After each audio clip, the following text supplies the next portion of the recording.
बाबा महाकाल की नगरी उज्जैन में वैसे तो अनेक अनुष्ठान प्रतिदिन होते ही रहते हैं, लेकिन इन दिनों धार्मिक नगरी उज्जैन में एक ऐसा अनुष्ठान हो रहा है जिसके माध्यम से वेद के प्रति जागरूकता फैलाने का प्रयास किया जा रहा है। आज हमारे साथ इस अनुष्ठान को करवाने वाले पंडित उमेश शर्मा जी मौजूद हैं, जो कि हमें इस बारे में बताएंगे कि यह एकल शुक्ल यजुर्वेद पाठ आखिर क्यों किया जा रहा है और इसके करने के पीछे क्या उद्देश्य है। आइए हम उनसे जानेंगे। जय महाकाल।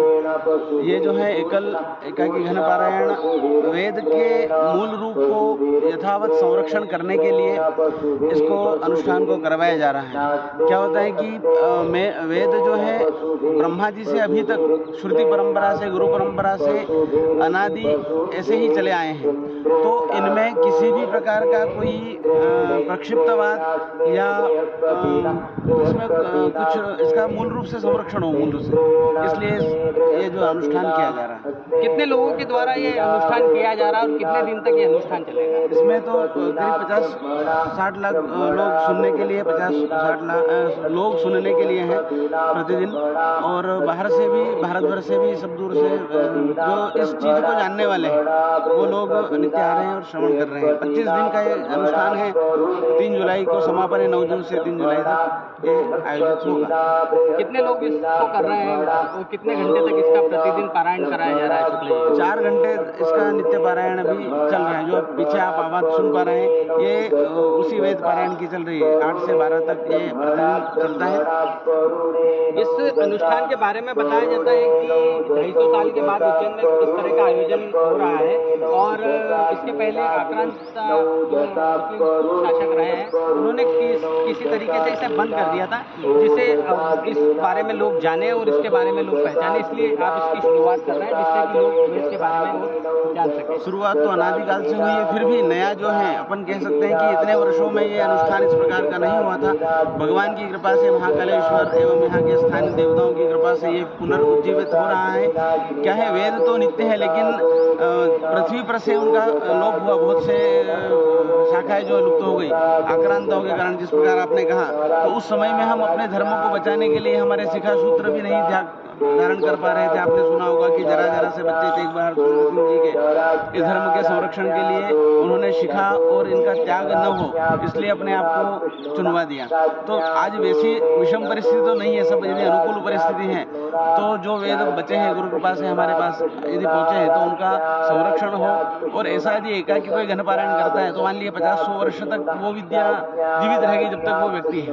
गुरु जी, बताया जाता है मंत्रोच्चार के साथ स्वर लगाना भी, जो वेद में अगर बताया जाता है कि इसमें मंत्र तो कोई भी व्यक्ति पढ़ सकता है, लेकिन स्वर में काफी ध्यान रखना पड़ता है उसके बारे में। अभी सीधी भाषा में कहें तो वो स्वर जो है उन मंत्रों की शक्ति है ना। जिस प्रकार से संगीत के विषय में आपने सुना होगा कि संगीत है शक्ति ईश्वर की, स्वर स्वर में बसे हैं राम, रागी जो बजाए रागिनी, रोगी को मिले आराम। तो ये जो संगीत निकला है ये वेदों से ही निकला है।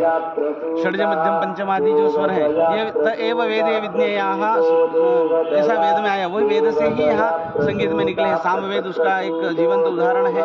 और इसको सस्वर बोलने से मंत्रोहीनो स्वरतो वर्णतो वा, ऐसा बताएं कि स्वर से या वर्ण से भी हम मंत्र को व्यवस्थित नहीं बोलते हैं तो वही मंत्र जो कल्याणकारक है वो अकल्याण भी कर सकता है।